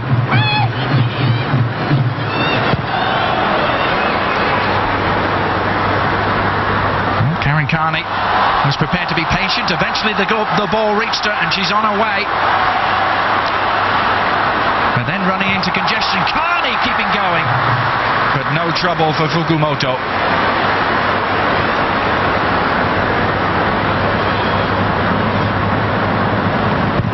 Here she fights for the ball to earn her shot. Still think there was probably something more constructive she could have done, but you know, the good news is England has plenty of time. They're getting opportunities. They just need to be a little bit better with those opportunities. So it's Miyamoto who will be the one to make way for Hara. Ayumi Hara, 28 years old with 32 caps to her name. Many Japanese players in this squad with an astonishing amount of caps. They do play more games than some of their European counterparts. Sakai and Sawa both have well over 100, as does Isozaki.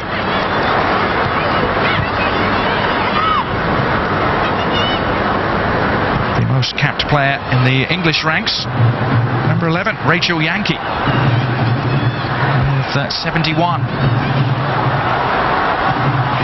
This is Alex Scott. That looked like a good ball. I'm not sure if Kelly Smith thought she was offside, but I thought that was a good ball by Scott. Well, Scott has certainly shown a spirit of adventure, Tony. You can see why she sometimes plays further forward, because she's been getting forward at every opportunity.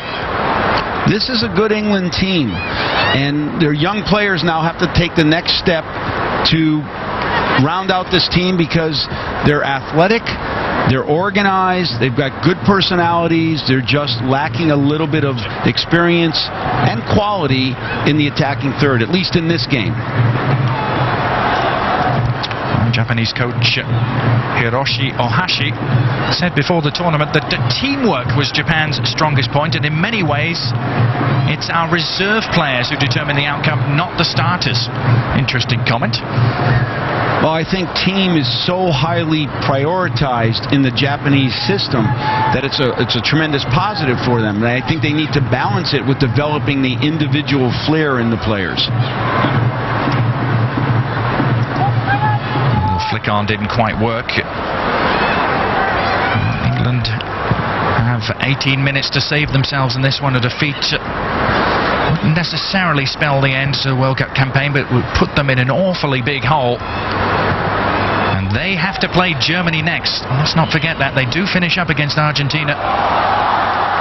But it's Germany next for the English. It's a good-looking ball from Kelly Smith, just eluding Karen Carney, but they pick up the pieces and build again with Alex Scott. Carney inside one challenge. She was brought down, clipped by Utsugi. Well done by Carney. These set pieces, I think, are what's going to bring England back into the game and maybe help them get the eventual winner. Right now, they got to get the equalizer first. I think they will get the equalizer, and I'm not against this substitution. Well, Aluko will look back on this as the moment that could and probably should have been. But she will take a seat now and allow Jill Scott to come on. Another 20-year-old is being thrown on, winning just her 8th cap. Plays her football for Sunderland in the English domestic game. Can she come on and be a hero for the national team? Scott's service. Oh, it flicked through. There was a forest of players lined up along the edge of the 6-yard box, and Casey Stoney was the one who got a touch. Hope Powell now has to consider maybe going to 3 in the back. I'm hoping with the substitution that Kelly Smith is now their center forward. I think that will help her not have to do as much defensive work and be able to pick up the ball closer to goal. But they need to get more attacking players forward. Japan is only really attacking now with 1 forward.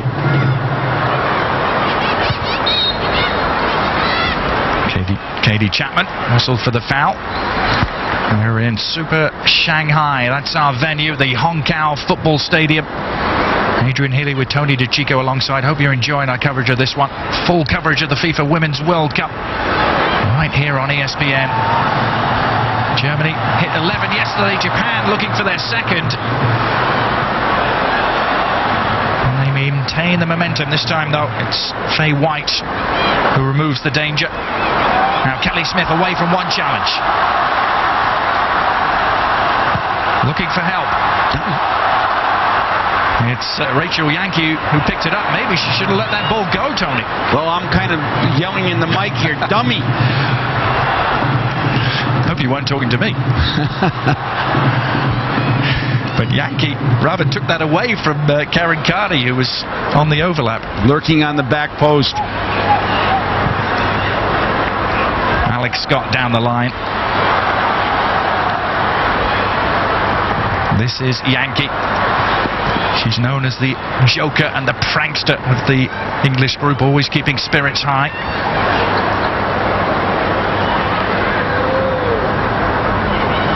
But they'll need some reviving if they go down here. This is Smith. A little layoff. Well, it wasn't that far away. Farrah Williams went for placement rather than power. But you can see the quality of Smith. She wants to turn her and take her inside. She realizes it's not on. Then she makes the pass, provides a teammate with a great opportunity to finish it. They're just not putting it on frame. They need to put their chances on frame. Farrah Williams, who started playing at the age of 7, made a full debut at the age of 17, and it's also England's first choice penalty taker, should it come to that.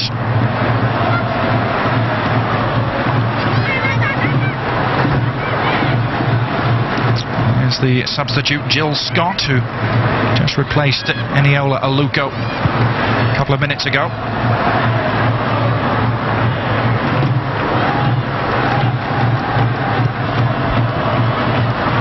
So England not changing their formation, Tony, not changing their approach, still going with the 2 wide players. They've just simply swapped the centre forward. All right, but they need to bring more players forward. They need to put Japan under pressure in the back, because this loss, if they don't score a goal, will be devastating for them. They'll be, for all practical purposes, out of the running here in the World Cup. Kelly Smith trying to orchestrate from midfield, but it breaks down. And now the space for the Japanese. And they're testing that right-hand flank. Cross coming in. Arakawa on the turn. Let's go very quickly to Rob Stone for an update on the Nigeria-Sweden game. Adrian, we take your audience to Chengdu, 50th minute. Swedish captain Victoria Svensson. Watch her handle this one. A magical turn right here. Left-footed cracker finds side netting. Sweden with the 1-0 lead in the 78th minute. Back here with England chasing the game against Japan. Still Aya Miyama's goal from a free kick. Inside the first 10 minutes of the second half is the difference between the two teams. And that despite England heavily outshooting the Nadeshiko of Japan. And a sloppy giveaway, Yankee the culprits.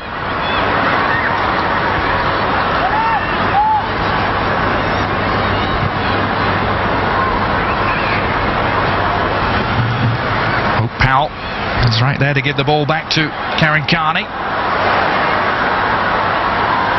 Now Kelly Smith settles for the corner. Oh, is this the one? Quick corner. Kelly Smith has it on her left foot. It's a good-looking ball. Oh, was there a handball? Appeals go up, but referee Caddy Sykes not interested. Really half-hearted appeals, it must be said. I thought Scott should have headed that back into the mix.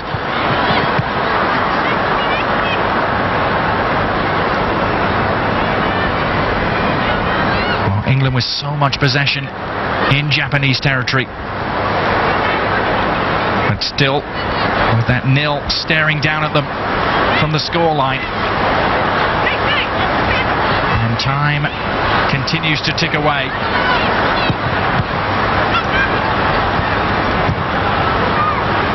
Just the one change so far for England. At what point, Tony, if you're Hope Powell, do you throw caution to the wind and throw in another? I've already done it. That's a good ball. This is Smith on the turn. Kelly Smith for England! She's done it! Kelly Smith with the equaliser! The golden shoe! And what could be a very, very important goal for England. Vital goal. She should be playing as the center forward. The difference in quality between her and Aluko is light years. Look at how she turns, fights for the ball, but now she just places it in the corner. No other English forward has shown that quality in front of goal. And this is an endorsement deal right here. Heard of taking your shirt off, now it's taking your shoe off. Kelly Smith. Evidently, I think you're right.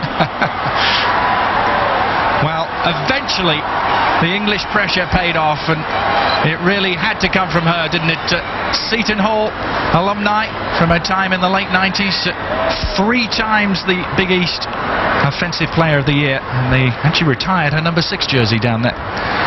Well, she's just, I know we've said it a lot, but I want everyone to know that she's one of the best players in the world. She has tremendous sophistication. She reads the game at a level very few women in the world read it. And she needs to be closest to the opponent's goal, and all her teammates need to be working to set her up. And that was a good pass into her, and you can see 1-on-2, she got it done. Hope Powell saying, use your heads. Kelly Smith leading by example. Hope Hope Powell doesn't want them now to just throw all caution to the wind and end up being counterattacked. But England needs to go for the win here. They've been the better team in this game, and clearly in the second half. They need to go after the 3 points. It's finally poised as we enter the stretch run in Shanghai. What an important goal for England. And another fabulous game. Really hope you're enjoying the early stages of this tournament with us on ESPN. A blowout yesterday, but 2 great games already today. The North Koreans holding the United States to a 2-2 draw. And now this. Kelly Smith has already scored 1. She's in the box again. Smith for England. And again, the rebound. It's 2. Kelly Smith takes them both off this time. And has she put England into the driver's seat? 2 goals and 2 shoes off. I mean, but this is Kelly Smith. She's taken over the game. She says, I need to win it for England. I need to get England to the second round, and she very well may have done it. Great initial save here by Yakamoto. But guess what? Kelly Smith, if you give her 2 chances, 1 is going to end up in the back of the net. Credit her persistence there. She stayed with it after the initial effort was blocked. And I have to admit, England deserves this, but Hope Powell has to realize that Luko is not ready yet to be the center forward and a national team that has aspirations to go deep into this tournament. Well, the switch was that Jill Scott came on and allowed Kelly Smith to move up as an out-and-out centre forward, and she's just decided to do it on her own. She has, and she's good enough to do it on her own. This is one of the great performances in Women's World Cup history. 10 minutes to go. The star player takes over the game. She's not hiding. Every Japanese player knows where she is. 1-on-2, she still gets it done. She scores 2 goals. This game isn't over yet. Japan isn't dead. They're going to come back. England has to play with their head. A game that has been turned on its head by that woman, 28-year-old Kelly Smith. 2 goals in 2 minutes. As time started to run out, but now what can the Japanese offer? Well, England has to be concerned about just sitting back now and trying to protect it.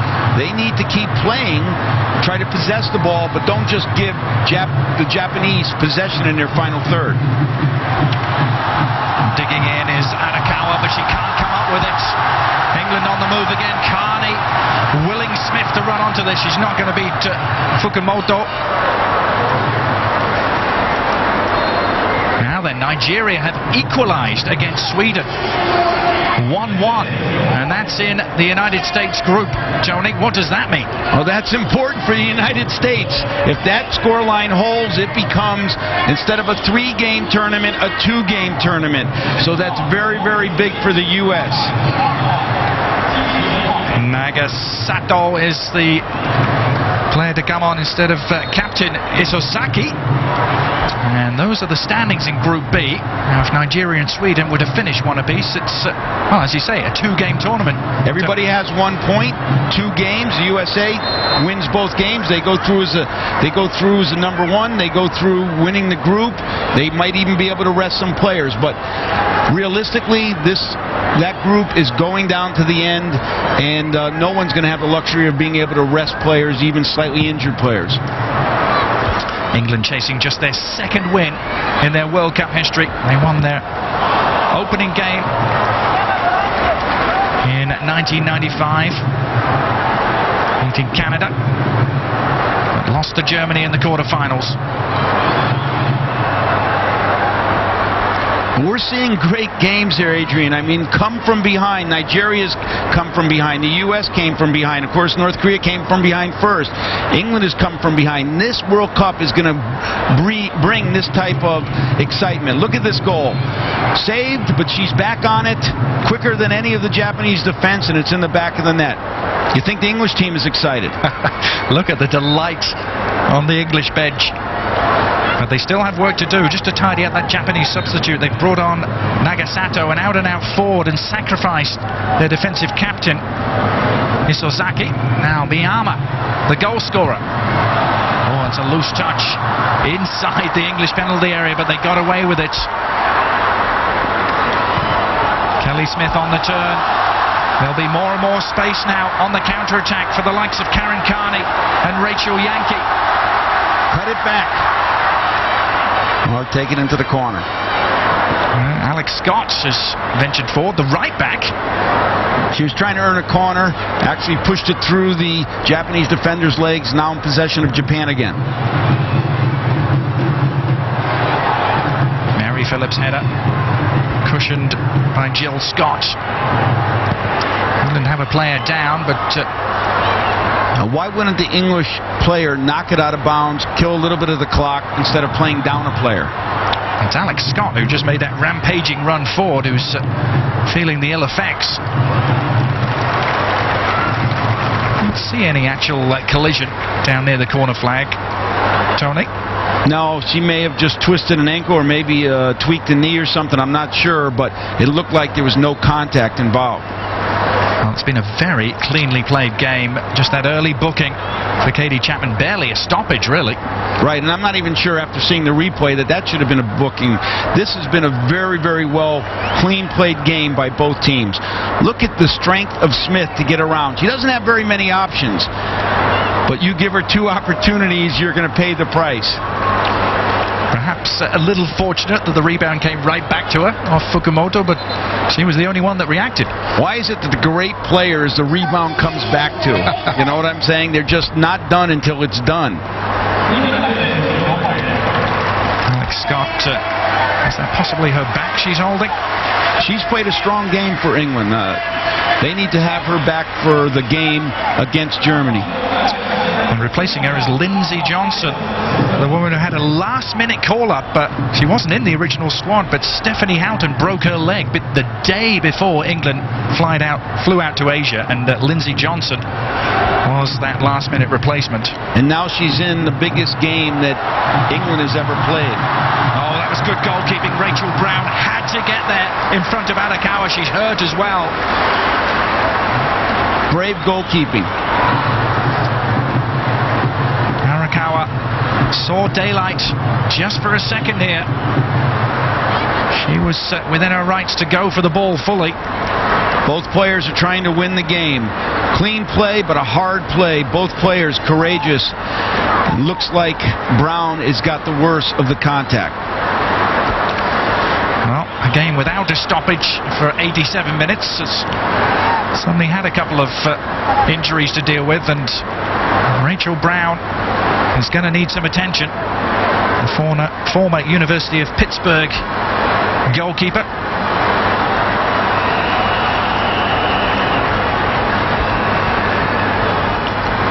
You certainly don't want to replace your goalkeeper in the last few minutes of a hotly contested game, so I fully expect Brown to gut this one out. She's going to be sore later. Hopefully it's just a contusion.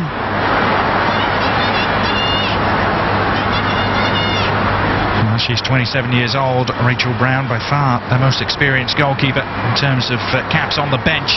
Siobhan Chamberlain, who's appeared just 6 times, and Carly Telford with just 1 cap to her name. So Hope Powell will be hoping and praying that Rachel Brown can continue.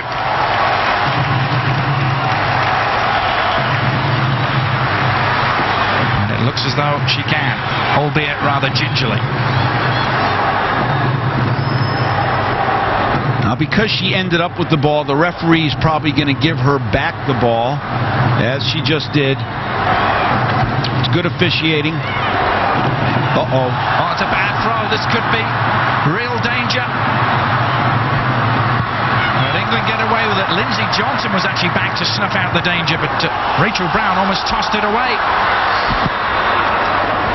Wow.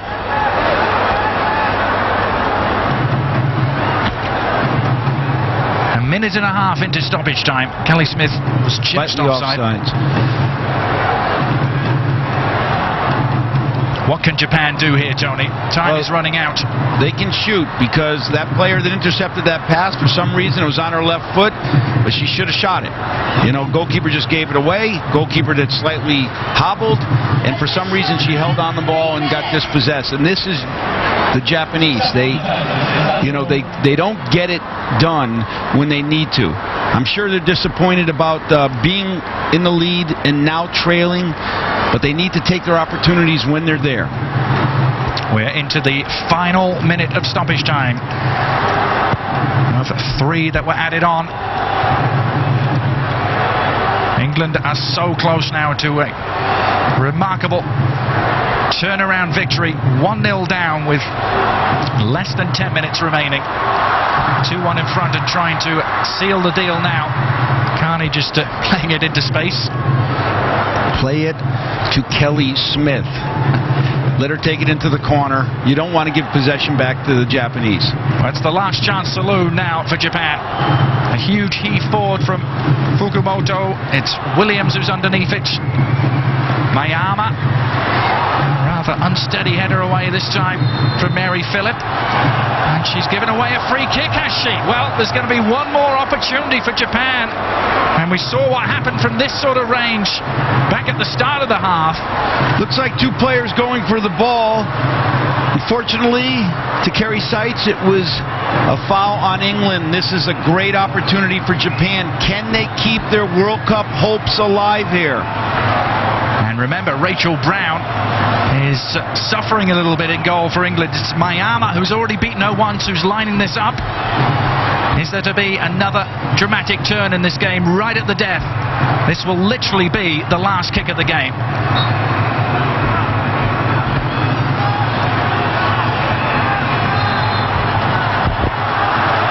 Well, there's a booking for a delay of this final kick. Against Kelly Smith, that could come back to haunt England.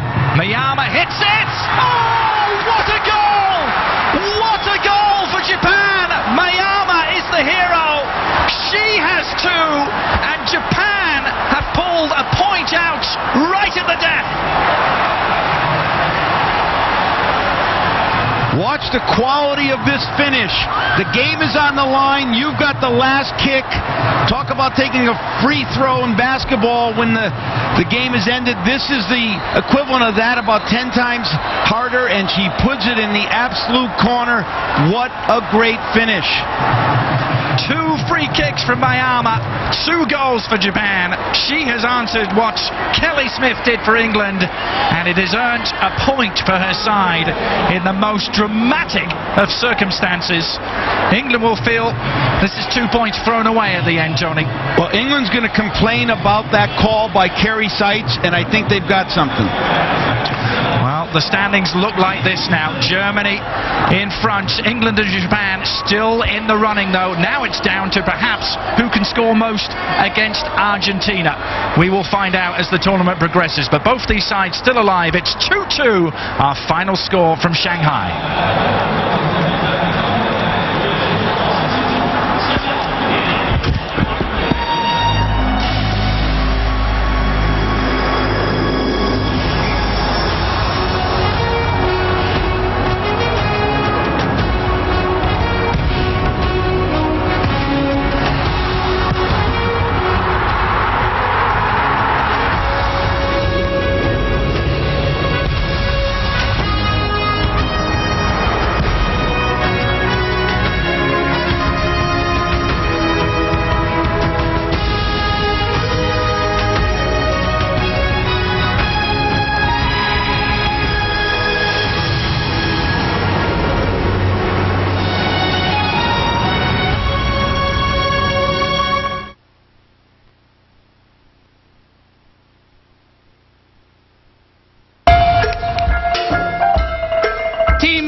Done some research. We've realized we need to double your exposure. This way, when people look at your back, they'll be looking at your fronts. Slam that on the old head bone, la cabeza. I am talking about 360-degree FaceTime. Check me out.